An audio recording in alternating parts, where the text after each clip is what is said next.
Hey guys, welcome to Hearts of Iron 4, and this is how to defend France and to set it up somewhat properly in my opinion on how I've done this. This is like the 5th attempt that I did at somehow keeping hold of France in the main assault from the Germans and then being able to push back. So that's why I'm actually recording the gameplay afterwards. So what I did first was actually I started constructing the civilian and military factories in all my other territories apart from France. I was setting up preparing to fail, as I had done previously, where I'd actually been pushed into my other territories and then had to come back and retake France later on with the Allies. However, in this case, I was able to build civilian factories outside of France, build at least a military factory in Corsica, the territory to the left of France. That way, then if they do get pushed out of France, I still can land troops right there at Corsica and try and invade Italy or invade Lower France and get involved with the Allies. So at least try and do that.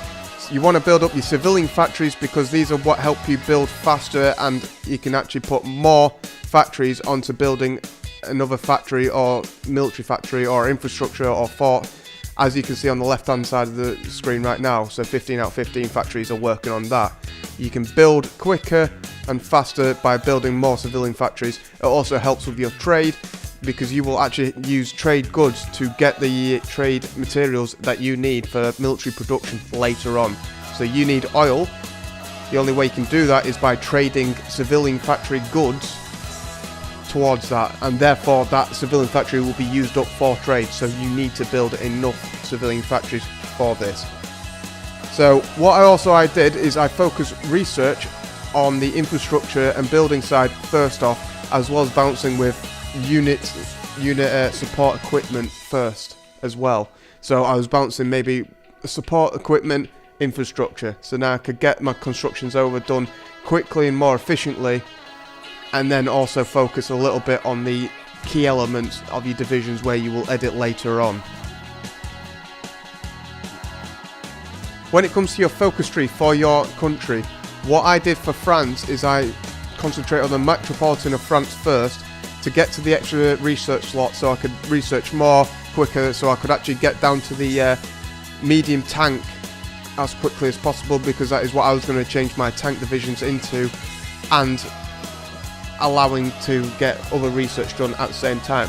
Then I rushed through the Algerian construction right next to that same focus tree, so I could go further down the list and eventually get to the 5th research slot that you can open.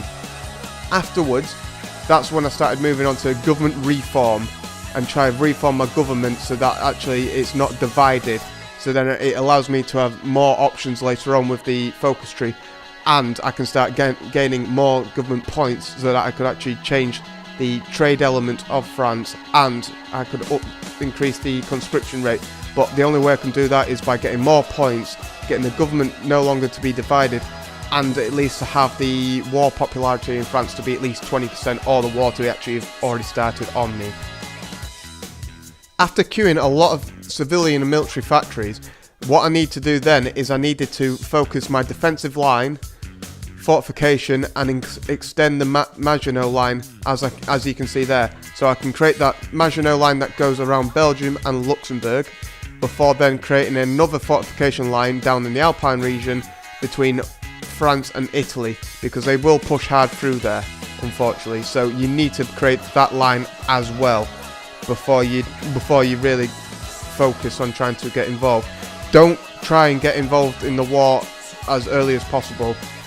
Don't join the Allies straight away, because that is when you will hit a lot of problems when trying to defend as France, because the British and the Allies do not react quick enough and do not put enough troops into your territory. You will have too low a manpower to create a lot of divisions to actually keep them out with a big front line, as you will do in the north. That is why then it becomes a key element to actually change your divisions as quickly as possible, by getting your divisions into armies, and then from the armies getting them to start training so that they can actually give you experience points for the army, so then you can change elements in the divisions, so you can put in support equipment like the engineers and the maintenance companies, which you will definitely need for your tank divisions, and the engineering for your infantry divisions. These will help a lot as you will not have that many divisions to take on the Germans, so every little helps for these divisions. It will increase the equipment needed for it, but it will be worth it. Therefore, afterwards, what you need to do for focus tree is, once you've gone through a lot of your focus tree and you've done as much as possible, you need to go to the bottom left of your focus tree and hit the construction. That will then increase the civilian and military factories and the fortification that you've got queued up. Increase that and get that through quickly. Therefore, then you're able to actually have a front line where you've got a massive defensive bonus, and that's therefore when you put on the generals as well to them armies that give you the biggest defensive bonus. You will be outnumbered. You will need this. That is very key. That is why it's very important that you get that all changed in your divisions and your generals and your defensive line set up as soon as possible. That is why I'm telling you, do not rush into becoming part of the Allies so quickly. Also, bonus is when you get through it is putting the field hospital onto infantry. So the field hospital helps the recovery rate of infantry, the maintenance helps the recovery rate for tanks, and the engineers help dig them in for proper defensive positions. So when it comes to your military production, what you need to do is don't try and add too much. Try and clear the backlog that was already created before you even took over in 1936. So you need to clear that backlog, clear the backlog of the support equipment and the infantry equipment that is needed for when you do the army training as well, because you will burn through this equipment, so you need to be able to focus on that and get that. So I'm saying, leave your air force until everything is set on that front line. Once your front line is actually looking very solid and your construction for the fortifications are actually taking place, that's when you start switching small, low factories to producing your air force. Therefore, then you can get air superiority over your front line, and that will give you further bonuses. Moreover, when it comes to France, they've got low manpower until they can get the government reform, like I've said before, and get the points to change this for the conscription.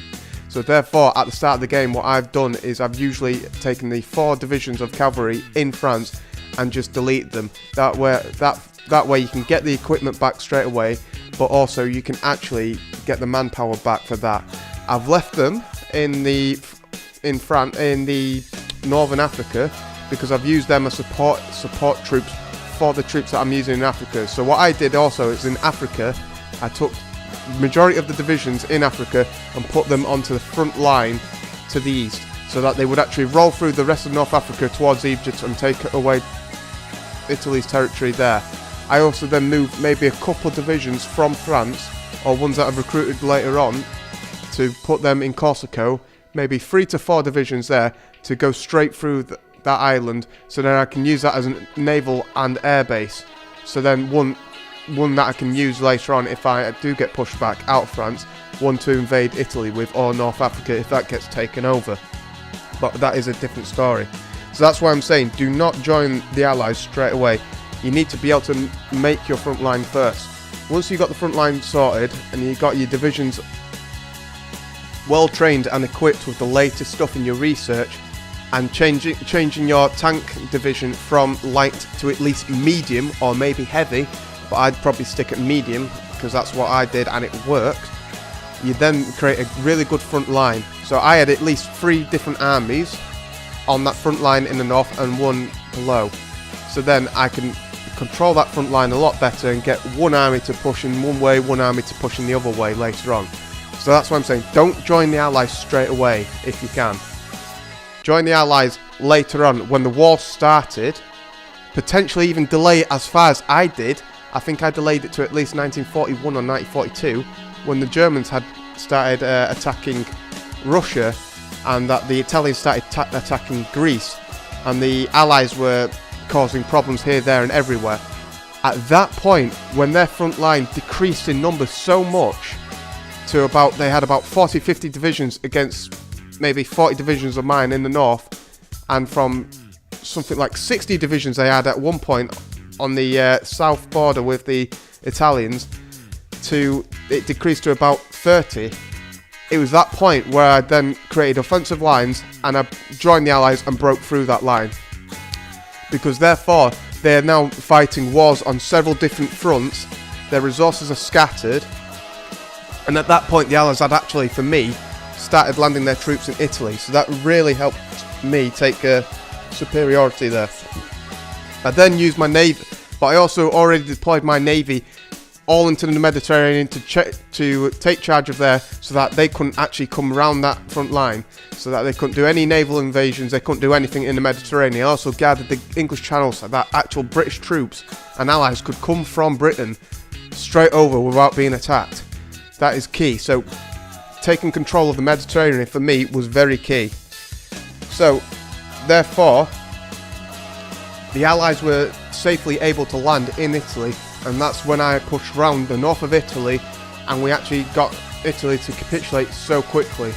And then from that point we were able to start pushing into the south of Germany and into the Balkans area. So we swung round and out another army with the Allies into the east and to the Eastern Europe area.